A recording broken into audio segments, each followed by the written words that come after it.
Waalaikumsalam.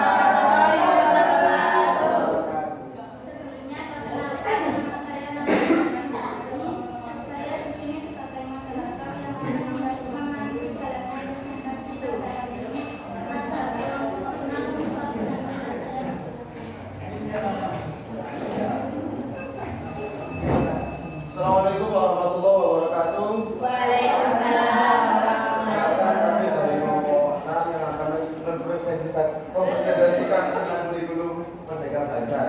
Perkenalkan, nama saya Muhammad Abdul Hazimah. Saya Azadul Laili dan saya Mariana Laila. Saya dari Sakumi Aniski. Saya Ilham Azmi.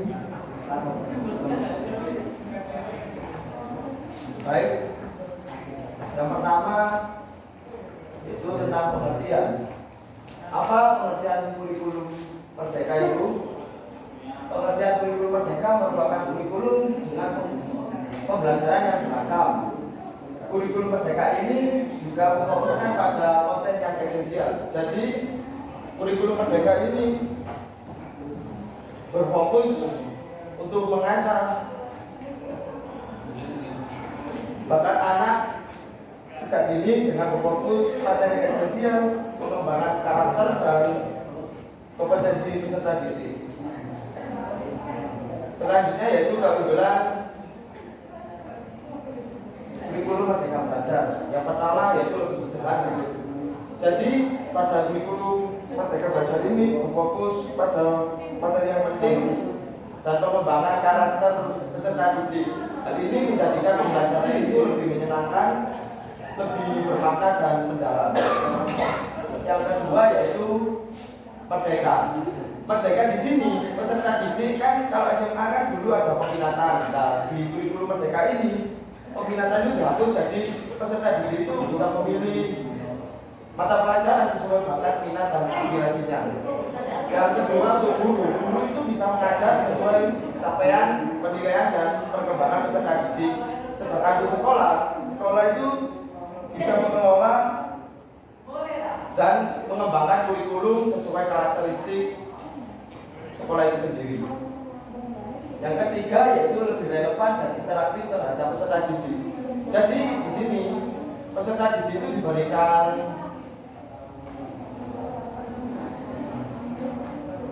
kesempatan yang lebih luas untuk jadi peserta didik diberikan kesempatan yang lebih luas untuk secara aktif mengeksplorasi isu-isu aktual untuk mengembangkan karakter kompetensi pelajar Pancasila. Selanjutnya akan dibaca oleh rekan saya. Di sini saya akan menjelaskan atau inisiatif kurikulum Merdeka Belajar. Nah, sebelumnya saya akan menjelaskan mengapa konsep Merdeka Belajar itu penting. Karena dengan kemerdekaan kelembagaan pendidikan dan inovasi kreativitas para guru, pembelajaran itu dapat berjalan. Nah, yang pertama inisiatif dari kurikulum Merdeka Belajar adalah USBN atau Ujian Sekolah Berstandar Nasional. Semangatnya Undang-Undang Sisdiknas itu sudah jelas bahwa peserta didik itu dievaluasi oleh guru dan kelulusannya itu ditentukan melalui penilaian yang dilakukan oleh sekolah. Tapi yang terjadi adalah USBN itu pelaksanaannya tidak optimal karena tes ujiannya itu harus mengikuti soal-soal yang standar atau formatnya itu sama dengan ujian nasional. Tetapi pada kurikulum 13 semangatnya itu adalah kurikulum yang berdasarkan kompetensi. Tapi kompetensi-kompetensi yang ada di kurikulum 13 itu sangat sulit jika tesnya itu hanya pilihan ganda karena tidak cukup untuk mengetahui berbagai macam kompetensi. Jadi kemana arah kebijakannya? Arah kebijakannya adalah USBN ini akan dikembalikan kepada esensi Undang-Undang Sisdiknas yang mana setiap semua sekolah itu menyelenggarakan ujian kelulusannya sendiri dengan mengikuti kompetensi dasar yang ada di kurikulum.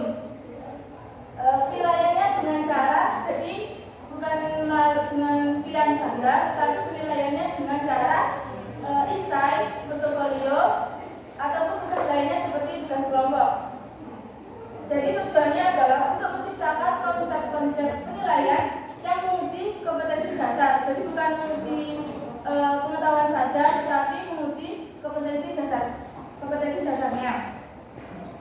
Yang kedua adalah UN atau ujian nasional. Masalah-masalah UN yang telah terjadi, yang pertama adalah materi UN itu terlalu padat sehingga peserta didik itu cenderung fokusnya itu menghafalkan materi atau belajar materi ujian saja, tidak kompetensi pelajarannya. Nah, yang kedua masalahnya adalah beban stres. UN itu menjadi beban stres bagi siswa, sekolah, dan peserta didik. Karena sebenarnya UN itu menjadi indikator keberhasilan siswa sebagai individu. Padahal untuk mengakses sistem pendidikan yaitu sekolah, sistem pendidikannya itu secara nasional. Nah, sebelumnya UN itu hanya menilai satu aspek saja, yaitu aspek kognitifnya. Jadi UN itu lebih banyak dalam penguasaan materi, tetapi belum karakter peserta didiknya. Untuk kebijakan barunya, UN itu akan diganti menjadi asesmen kompetensi minimum dan survei karakter.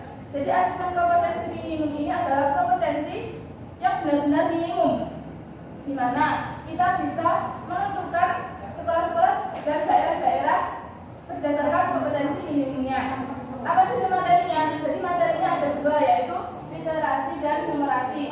Untuk materi literasi bukan hanya dalam membaca, tetapi kemampuan untuk menganalisa suatu bacaan atau kemampuan memahami konsep di balik tulisan-tulisan tersebut. Untuk materi yang kedua adalah numerasi, yaitu menganalisa atau mengolah angka. Jadi dua hal tersebut akan menyederhanakan asesmen kompetensi. Jadi bukan berdasarkan mata pelajaran lagi atau penguasaan materi, melainkan berdasarkan kompetensi minimum yang dibutuhkan murid-murid untuk bisa belajar apapun mata pelajarannya. Yang kedua adalah survei karakter. Secara nasional, data yang dimiliki itu adalah data kognitifnya saja. Kita tidak mengetahui kondisi ekosistem yang ada di sekolah tersebut. Kita tidak mengetahui apakah asas-asas Pancasila tersebut dirasakan oleh siswa-siswa di sekolah.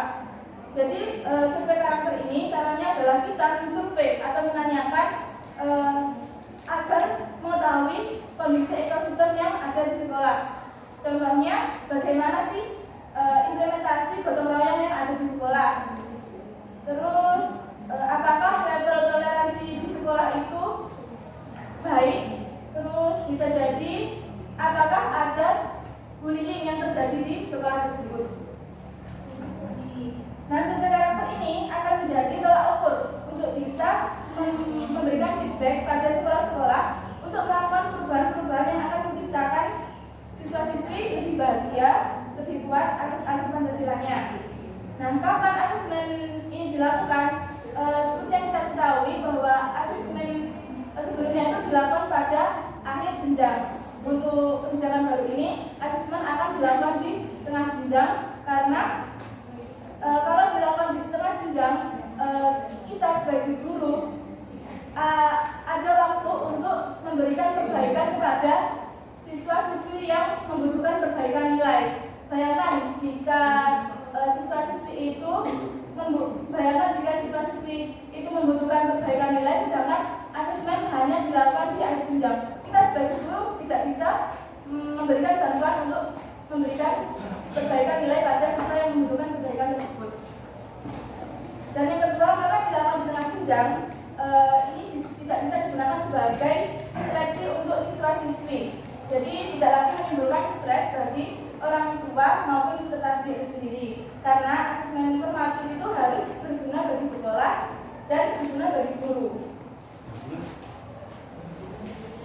Yang ketiga, instansi yang ketiga adalah RPP, rancangan pelaksanaan pembelajaran. Yang tadinya di kurikulum sebelumnya, RPP itu terdapat 13 komponen yang formatnya menjadi beberapa halaman yang lebih dari 10 halaman. Di kebijakan baru, RPP akan disederhanakan menjadi 1 halaman saja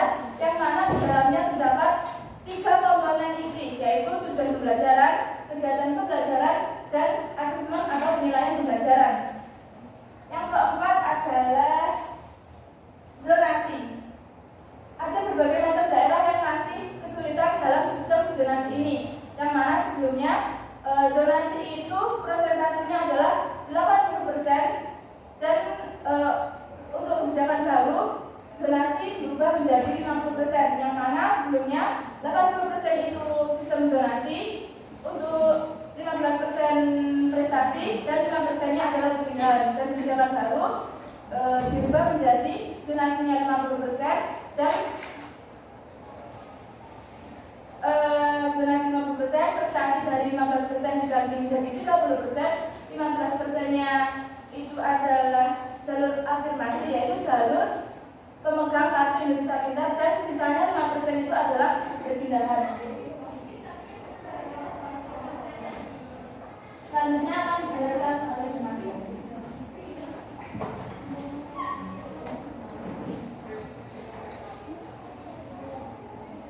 Baik, di sini saya akan menjelaskan mengenai konsep dan implementasi.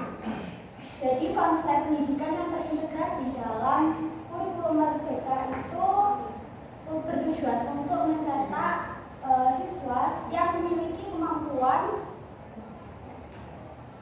literasi dan numerasi, kemudian juga meningkatkan dan juga mengembangkan kecakapan pengetahuan serta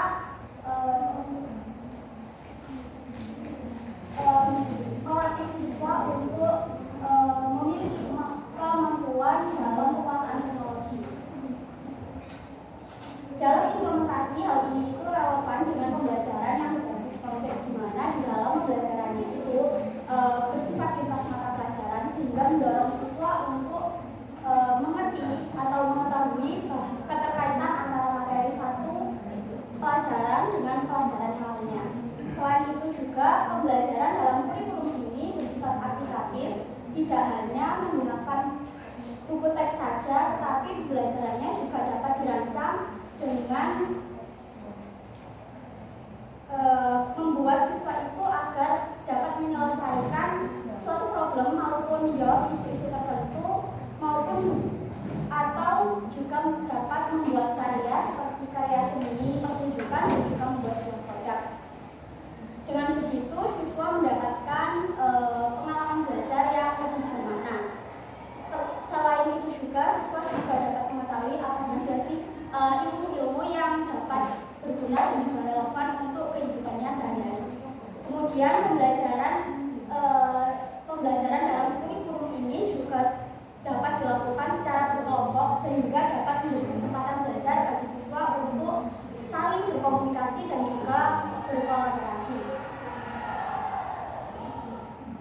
Seperti contohnya ketika mereka belajar berkelompok itu akan menemukan suatu problem, yaitu adanya perbedaan pendapat dan juga konflik-konflik tertentu yang muncul, sehingga di situ mereka dituntut untuk dapat menemukan solusi-solusi dalam menyelesaikan permasalahan tersebut.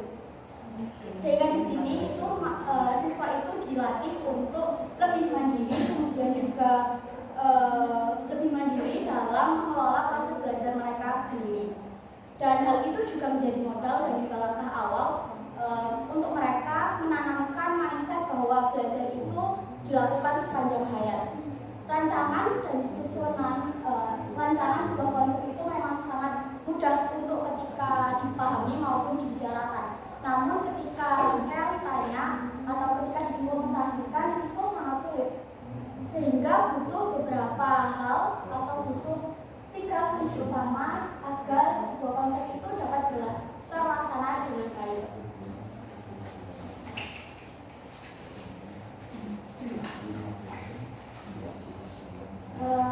Tiga kunci utama tersebut yaitu yang pertama adanya komitmen. Jadi di sini tuh butuh keikutsertaan siswa dalam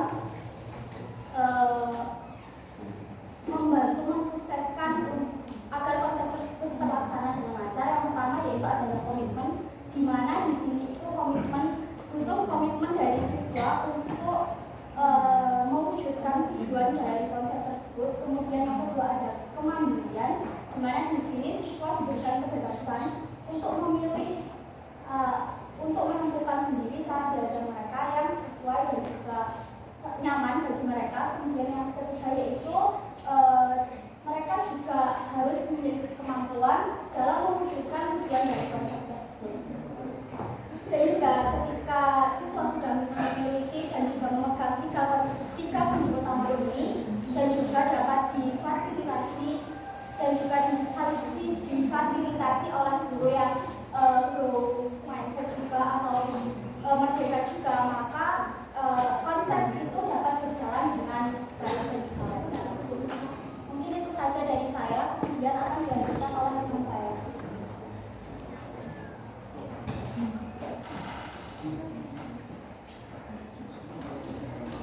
Baik, di sini saya akan menjelaskan tentang perbandingan antara kurikulum K13 dengan kurikulum Merdeka Belajar. Jadi yang pertama, pada saat kurikulum K13 penilaiannya masih berdasarkan 4 KI atau kompetensi inti. Sedangkan pada saat Merdeka Belajar penilaiannya sudah berdasarkan fase. Nah, fase sendiri yaitu ada fase A sampai fase F. Kemudian perbandingan yang kedua, pada kurikulum K13 masih diberlakukan UN atau ujian nasional sebagai patokan untuk kelulusan. Sedangkan pada kurikulum Merdeka Belajar yaitu diganti dengan asesmen kompetensi minimum dan survei karakter yang sudah dijelaskan oleh Mbak Ziza tadi. Kemudian perbandingan yang ketiga yaitu pada kurikulum K13 PPDB zonasi diberlakukan sebesar 80%. Sedangkan pada kurikulum Merdeka Belajar diberlakukan secara sebesar 50%.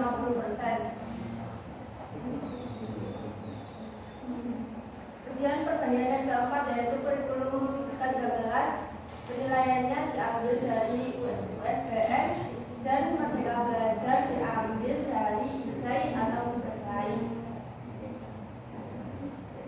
Persoalan selanjutnya akan disampaikan oleh teman saya.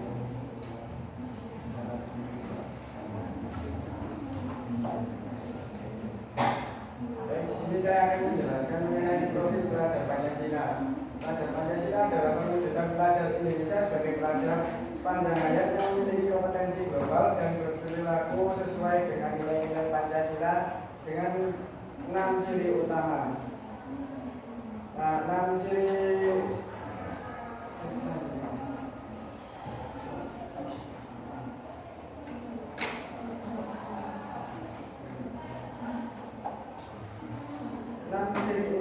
Yang pertama yaitu beriman, bertakwa kepada Tuhan Yang Maha Esa dan berakhlak mulia. Yaitu contohnya sebagai contoh yaitu siswa mampu memahami moralitas spiritual dan etika beradab yang merupakan hasil dari pendidikan karakter. Yang kedua yaitu berkebinekaan global. Berkebinekaan global itu maksudnya siswa mencintai keberagaman budaya, agama dan ras di negaranya serta dunia, sekaligus menegaskan mereka juga warga negara global. Yang ketiga yaitu bergotong royong. Yang dimaksudkan bergotong royong di sini yaitu siswa memiliki kemampuan berkolaborasi yang merupakan soft skill utama yang terpenting di masa depan agar bisa bekerja di suatu tempat baik secara individual maupun secara tim. Yang keempat yaitu mandiri.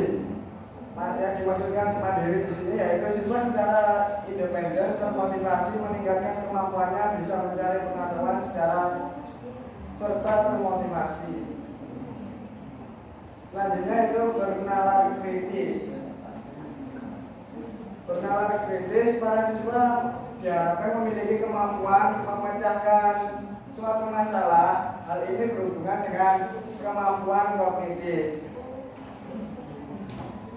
Yang terakhir yaitu kreatif. Yang dimaksudkan kreatif di sini yaitu siswa bisa menciptakan hal baru, berinovasi secara mandiri dan mempunyai rasa cinta terhadap kesenian dan budaya sekitar. Sekian dari kelompok kami, kurang lebihnya kami mohon maaf. Selanjutnya saya kembalikan ke